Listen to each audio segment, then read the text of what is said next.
What's up? It's Ross, and I took a week off. Sorry, it was a hellish week last week, and I had so much going on, I just couldn't find the time to sit down and actually make a video. So I'm going to try to do a couple this week, just to kind of make it up.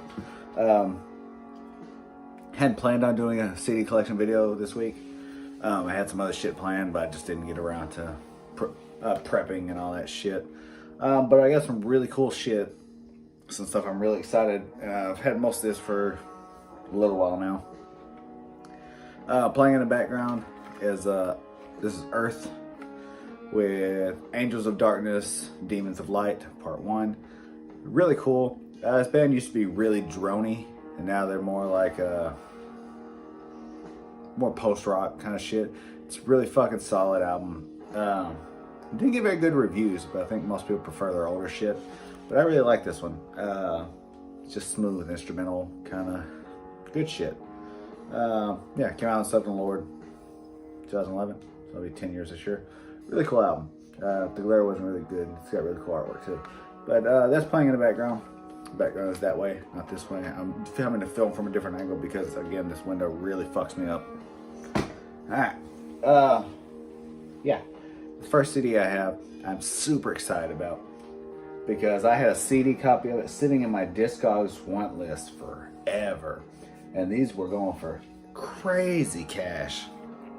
And then I had a buddy share on Facebook a while back that the band actually put up a bunch on their Discogs or their Bandcamp to go grab them. Then, according to the band, these were out of the original batch of CDs that came out in 2004. If so, that's major. But this is the Great Redneck Hope with Behold the Fuck Thunder. That's a lot of shit I just threw at you, and I really hope that if you haven't heard the Great Redneck Hope, you go find their 2 albums. They have 2 full lengths, a split, and a 7-inch. This is their second and last full length called Behold the Fuck Thunder. One, fantastic band name. Gotta love any reference to the Ernest movies. Behold the Fuck Thunder, I can't think of a better album title. And they have some of the best song titles ever, such as Call Me Old Fashioned, but I think Trains Are Kick Ass. Are You There, God? Please help me stop masturbating. I mean, yeah. If you don't know the Great Redneck Hope, they're out of Colorado. Mathy, spastic grind. If you remember that shit from the early 2000s, in the vein of like Sawtooth Grand, Destroyer, Destroyer. Just nasty, mean, and insane fucking album. But yeah, the band said this is out of the original batch from 2004, which is insane, and I'm super stoked either way just to have a physical copy of this. The pressing of the vinyl is still pretty out there in price, but just having it in general is really fucking cool. There's a track list on the back. Love that fucking art pop style that everybody was doing back in the day.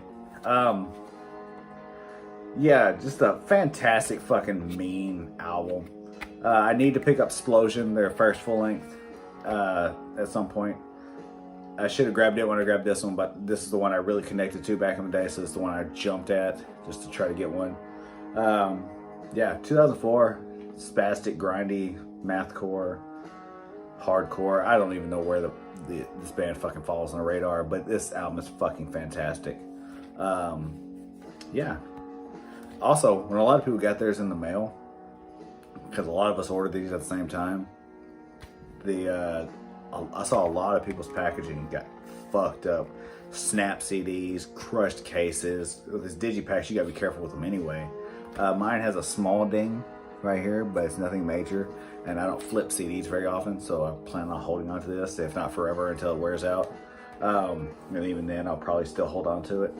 But yeah, Behold the Fuck Thunder by the Great Redneck Hope. Droned on a lot longer than I used to do about CDs, but I'm really fucking excited to have this one. Moving back a year to 2003, this is my favorite album from this band. And this band did really good shit all the way through. There's a handful of albums I hold over their latter ones, but this one is their 3rd album overall. This is Love, This Is Murderous by Bleeding Through. This came out in 2003. It's the band's 3rd full length, and it is a fucking masterpiece. Start to finish, 12 tracks. Every one is fucking phenomenal. Bleeding Through Hell's out of Orange County, California. And this album is just fucking perfect. Saw this band at Ozfest in 2003, and they were really one of the bands that turned me around and got me into metalcore. I met them at that show, got autographs, and they were just really fucking awesome dudes. Brandon Shapetti, sorry, I can never pronounce your fucking name, dude. He's a really nice dude when I met him. I was a trembling little 14-year-old kid meeting the band I just saw, and it was fucking cool. But yeah, definitely one of my favorite vocalists of this genre for the time.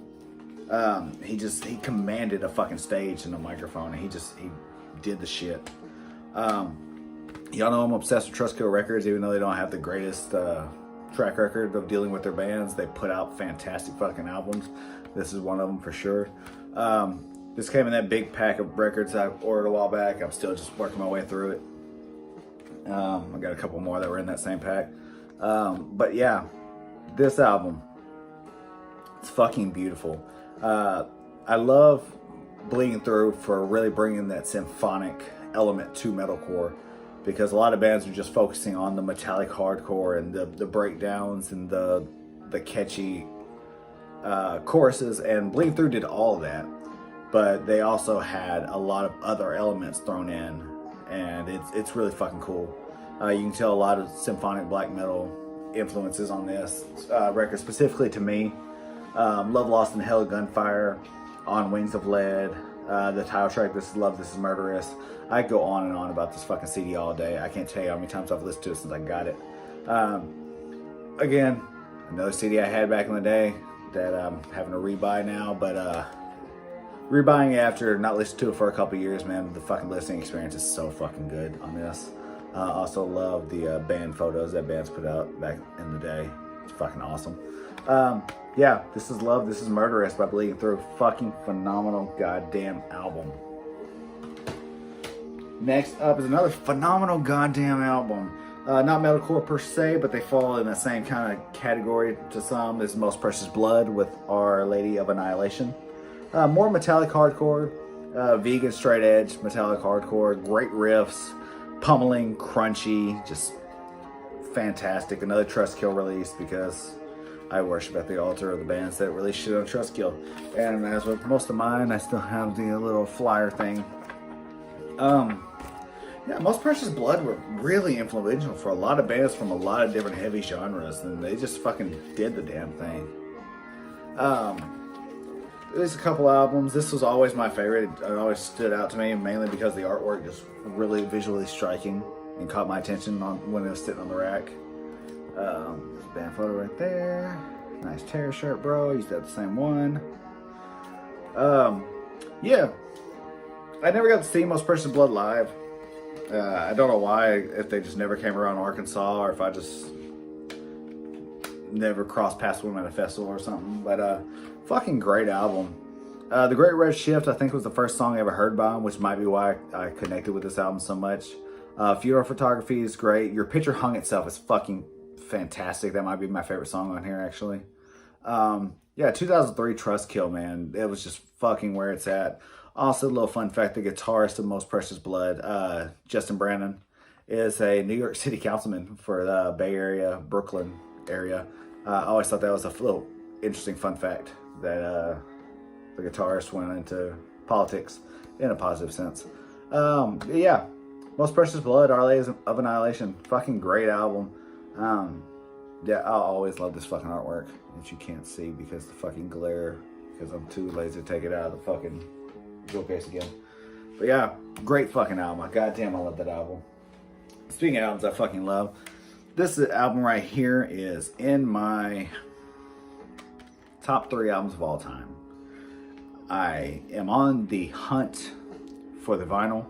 It's released in 2019, and the only copies currently on Discogs are fucking gouged to all shit, and my brain will not let me justify paying $150 to $200 for an album that wasn't even that limited, that came out in 2019.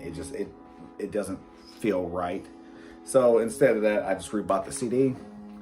This is Haste Today with Burning Bridges. And like I said, this is one of my favorite albums of all time. Came out in 2004 on Solid State, another label that really did the fucking thing in the early 2000s. Solid State kind of lost me in the mid 2000s, mid to late 2000s, right before 2010. They kind of lost me. I listened to a couple albums here and there, but this right here is so fucking good. It's the debut album from this band.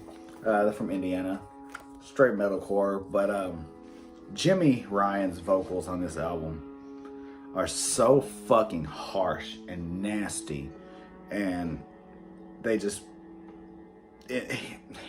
fuck, I'm losing my words. Jimmy is one of the main reasons I wanted to be a frontman when I was getting into bands in the mid 2000s. I tried to emulate Jimmy's style a lot in my band, and poorly, because I was not very good. But yeah, he was just so fucking good. The artwork in this thing is great, as with a lot of CDs back then. Some that I've shown, just straight silver. Yeah, the art in this thing is great. 10 out of 10, front to back, songwriting, lyrics, instrumentation, fucking 10 out of 10. No lie. I love the melodic riffing. I love the leads. The drumming is fucking just so on point, and everything is perfect about this album. Picking a favorite song. Song of Faith means a lot to me. The closest thing to Closure was the first song I heard. Man, that's hard. Maybe American Love. That might be the one. Never should have let you go. Yeah. But yeah, Haste the Day, Burning Bridges, just an all-time fucking perfect album. This came in the other day, and I've listened to it 4 times already, and it's gonna go back in my truck very, very soon. Yeah. Also, fun fact, this album was mixed and mastered. It was mixed for sure. Produced, engineered, and mixed by Barry Pointer, who runs a studio called Pointer Studios in my home state of Little Rock, Arkansas.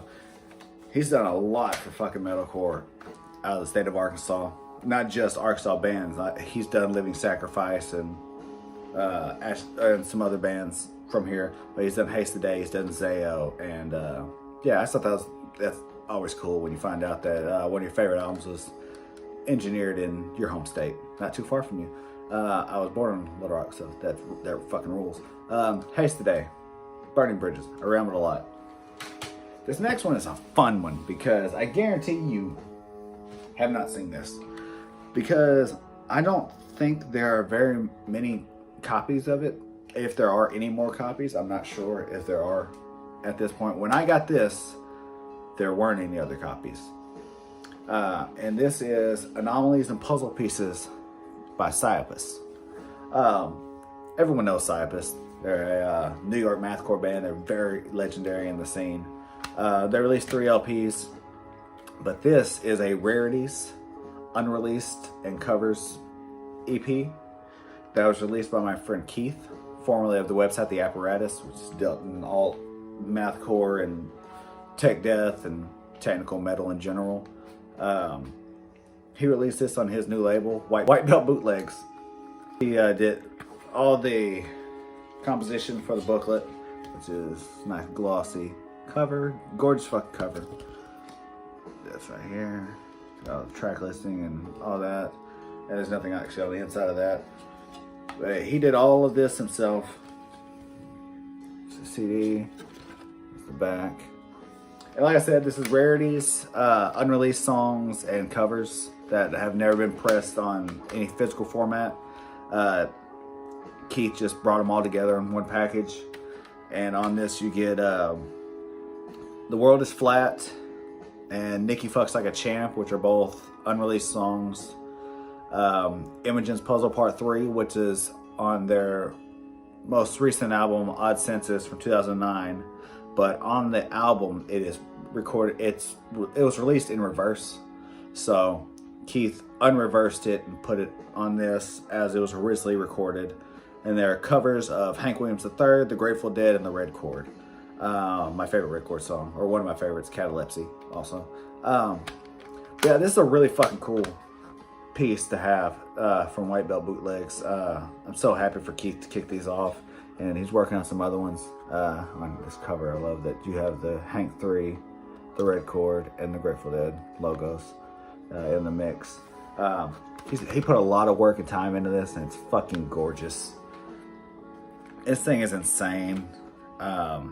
Just fucking so cool. And I can't wait to see what Keith puts out next. This album is a fan release and not for sale, and it was handmade for archival purposes. So these will not be sold. I'm not sure how he's going to distribute them, if he distributes them, or if they'll just kind of work their way into the hands of the people that need / deserve whatever them. But this is a really fucking cool piece, and I'm really happy to have it and to show it off and to let you all know to listen to Psyopus, because band fucking slaps. Yeah, that's what I got for this video. 5 CDs. Playing in the background was Earth with that cool fucking droney post-rock shit. Yeah, like I said, I'm gonna try to get a couple more videos done up this week. I'm on midnight, so I have the days to kind of knock some shit out. And yeah, as always, thanks for watching, thanks for subscribing, all that shit. Tell your friends. Yeah, thanks. Peace.